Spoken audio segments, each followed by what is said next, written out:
हरे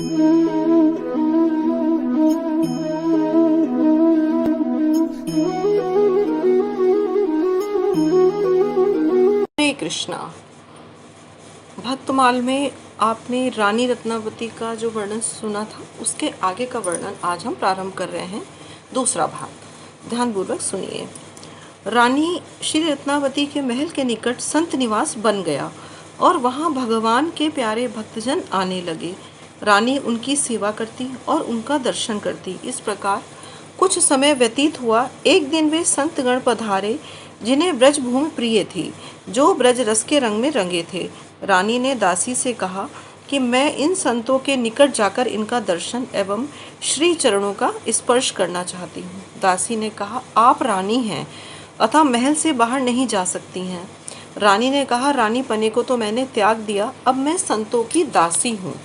इतना कहते कहते रानी उठकर चली ही थी कि दासी ने हाथ पकड़कर रोक लिया। रानी बोली, अब मुझसे नहीं रहा जाता। आप विचार कर यह बताइए कि कुल की लज्जा से सत्संग ना करके दुख सहना या उसे त्याग कर सत्संग सुख प्राप्त करना क्या उचित है?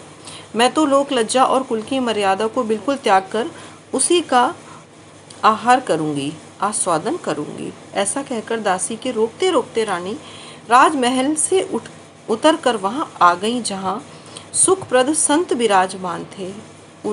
उसने उनके चरणों से लिपटकर प्रार्थना की, भगवन अपने हाथों से परोसकर साधु संतों को प्रसाद पवाने की बड़ी भारी इच्छा है। संतों ने अच्छी प्रकार से देख सुनकर यह जान लिया कि रानी भगवंत के प्रेम में डूबी हुई हैं। अतः उन्होंने कहा, जैसी तुम्हारी मन की इच्छा है वैसा करो, इससे कुछ भी हानि नहीं होगी।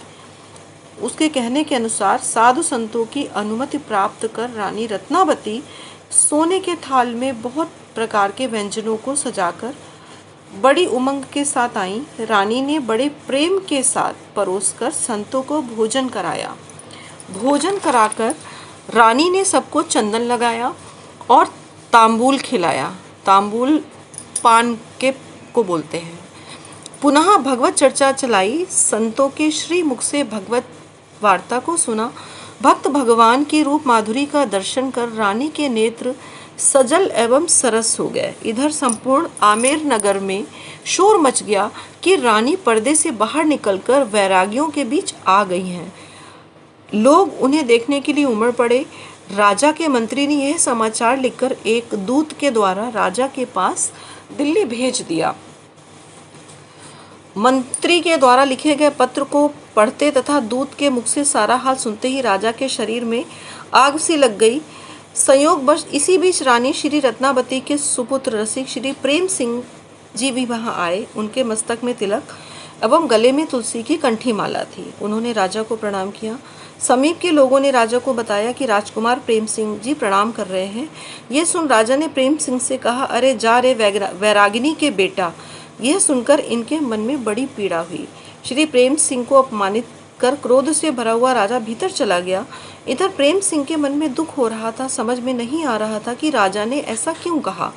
पीछे उन्होंने लोगों से पूछा तो उन्होंने आमेर से आए पत्र का सब समाचार कह सुनाया। तब प्रेम सिंह जी के मन में विचार आया कि धन्य है वैरागी ही हमारी जाति है। अपनी माता जी का स्मरण कर प्रेम भक्ति के भावों को हृदय में लाकर ये तन मन से सुखी हो गए।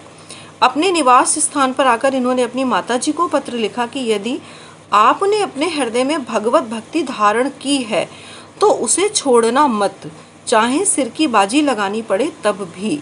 आप अपने प्राणों का मोह छोड़कर भक्ति भाव की रक्षा करना।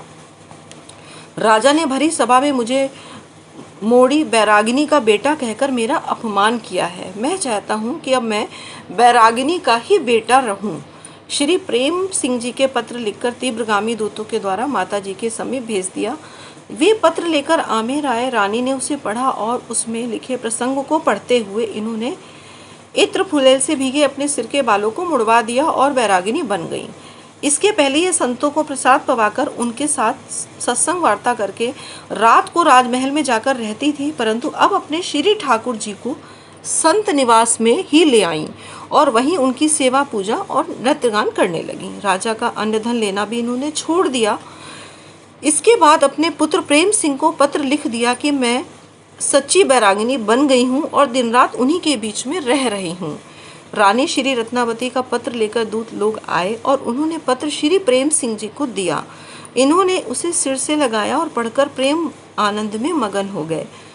आज से भगवत वासों में हमारी गिनती हो गई, यह दूसरा जन्म मानकर मन में उल्लास हुआ। बहुत सी संपत्ति साधु ब्राह्मण और दीनों को दी, द्वार पर नौबत बजवाई तथा बधाइयाँ बटाई। किसी ने राजा से कहा, आज कुंवर प्रेम सिंह जी के यहाँ कोई उत्सव है। राजा ने कहा, कौन सा ये नया उत्सव हो रहा है, पता लगाओ।